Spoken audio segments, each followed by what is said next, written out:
ನಿತೇಶ್ ರಾಣೆಗೆ 1 ತಿಂಗಳು ಜೈಲು ಶಿಕ್ಷೆ, 1 ಲಕ್ಷ ರೂಪಾಯಿ ದಂಡ.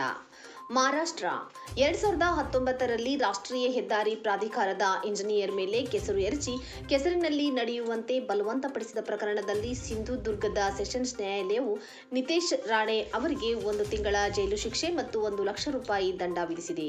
ಈ ಘಟನೆಯು ಕಂಕವಲಿಯಲ್ಲಿ ನಡೆದಿದ್ದು, ಆಗ ಅವರು ಕಾಂಗ್ರೆಸ್ ಪಕ್ಷದ ಶಾಸಕರಾಗಿದ್ದರು. ಇಂಜಿನಿಯರ್ ಪ್ರಕಾಶ್ ಶೇಡೇಕರ್ ಅವರನ್ನು ಸಾರ್ವಜನಿಕವಾಗಿ ಅವಮಾನಿಸಿದ ಆರೋಪದ ಮೇಲೆ ಈ ಶಿಕ್ಷೆಯಾಗಿದೆ.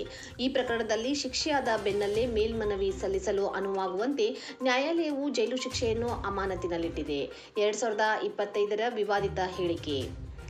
ಜೂನ್ 2025ರಲ್ಲಿ ಧಾರಾಶಿವನಲ್ಲಿ ನಡೆದ ಕಾರ್ಯಕ್ರಮವೊಂದರಲ್ಲಿ ಮಹಾರಾಷ್ಟ್ರದ ಬಿಜೆಪಿ ಮುಖ್ಯಮಂತ್ರಿ ಎಲ್ಲರ ತಂದೆಯಂತೆ ಕೂತಿದ್ದಾರೆ ಎಂಬ ವಿವಾದಾತ್ಮಕ ಹೇಳಿಕೆ ನೀಡಿ ಮೈತ್ರಿಕೂಟದಲ್ಲಿ परंतु हे करत असताना न्यायालयाने भारतीय दंडविधान कलम 504 अन्वये नितेश राणे यांना 1 महिन्याची शिक्षा आणि 1 लाख रुपये दंड असा दंड ठोठावलेला आहे.